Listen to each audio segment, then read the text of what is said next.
Hello అండి, ఈరోజు మన ఛానల్లో స్పెషల్ రెసిపీగా పప్పు చేగోడీలు చూపిస్తున్నానండి.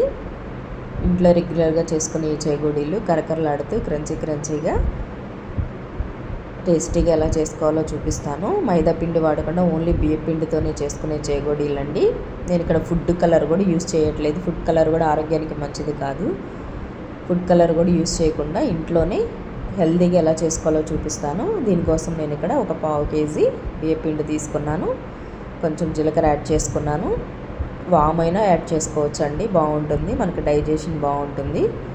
నేను ఇక్కడ కొంచెం జీలకర్ర కొంచెం వాము 2 తీసుకున్నాను. ఒక 1/2 టేబుల్ స్పూన్ కారం, 1 టేబుల్ స్పూను ఉప్పు తీసుకున్నానండి, రుచికి సరిపడా. మీరు టేస్ట్ చూసుకొని ఉప్పు కారం మీ టేస్ట్కి తగ్గట్టు తీసుకోండి. కొంచెంగా వాటర్ పోసుకుంటే ఇలా పిండి మొత్తాన్ని ఇలా కలుపుకుంటున్నాను ఈవెన్గా. మరి ఇది బాగా తిక్కుగా ఉండకూడదు, బాగా పలుచగా రాకూడదండి పిండి. మనం చెక్కలు చేసుకుంటాం కదా, చెక్కల పిండి ఎలా కలుపుకుంటామో తెలుసు కదా, అలా ఈ చేగోడీలకు కూడా ఈ పిండిని ఇలా కలుపుకోండి. చాలామంది ముందు వాటర్ కరగబెట్టేసి అందులో పిండి వేసి కలుపుతారు, అలా అవసరం లేదండి, ఇలా కూడా చేసుకోవచ్చు. ఇలా పిండి మిశ్రమాన్ని, పిండి ముద్దని ఇలా కలుపుకోవాలి. నేను ముందుగా ఒక 4 అవర్స్ ఈ పచ్చి శనగపప్పుని నానబెట్టుకున్నానండి.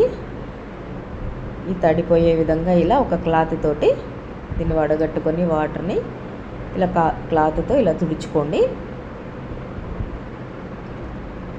వాటర్ అంతా పోయే వరకు ఇలా తుడుచుకోవాలండి, లేదంటే ఆ వాటర్ కంటెంట్ అది కొంచెం ఎక్కువయ్యి పేలిపోయే అవకాశం ఉంటుంది, చింది పడుతుందన్నమాట నూనెలో వేయగానే. ఇలా వాటర్ అంతా తీసేసి పొడిలాడిన తర్వాత తీసుకొని ఒక బౌల్లోకి తీసేసుకొని చేగోడీలు చేసుకోవటమేనండి. ఇవి ఇంట్లో వాళ్ళు చాలా ఇష్టంగా చేసుకుంటారు.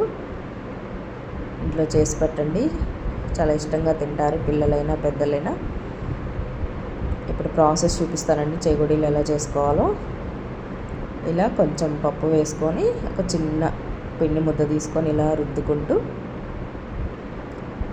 చాలామంది జిగురుదనం కోసం మైదా వేస్తారండి. మైదా కూడా అంత మంచిది కాదంటారు హెల్త్కి.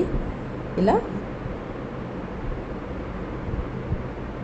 చేగోడీలు చేసుకోవటమేనండి. నేను చూపిస్తున్న విధంగా అలా రోల్ చేసుకుంటూ దాన్ని ఇక రౌండ్ చేసుకోవటమేనండి. నేనే వీడియో తీసుకుంటూ నేనే చేస్తున్నాను, అందుకే కొంచెం అలా చూసారు కదండి. ఇలా అన్నీ చేసి పెట్టుకున్నాను నేను. ఇలా చేగోడీలు మొత్తం చేసేసుకొని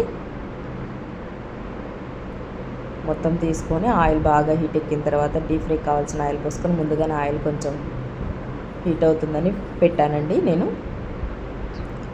ఒక్కొక్కటిగా ఆయిల్లో వేసుకొని ఈవెన్గా 2 వైపులా కలుపుకుంటూ ఇలా ఈ కలర్ వచ్చే వరకు బాగా డీప్ ఫ్రై అయ్యే వరకు ఉంచుకొని తీసేసుకోవటమేనండి. చాలా టేస్టీగా ఉంటాయి. ఇంకా మిగిలినవి కూడా వేసుకుంటాను నేను. అలానే ఒక్కొక్కటిగా వేసుకొని అన్నీ ఇలా ఈవెన్గా కాల్చుకొని తీసేసుకోవటమేనండి. చూసారా, ఫుడ్ కలర్ వాడకుండా మైదా వాడకుండానే క్రంచీగా ఉండి చేగోడీలు ఎంత బాగున్నాయో. నా వీడియో నచ్చితే ప్లీజ్ సబ్స్క్రైబ్ చేయండి, లైక్ చేయండి, షేర్ చేయండి.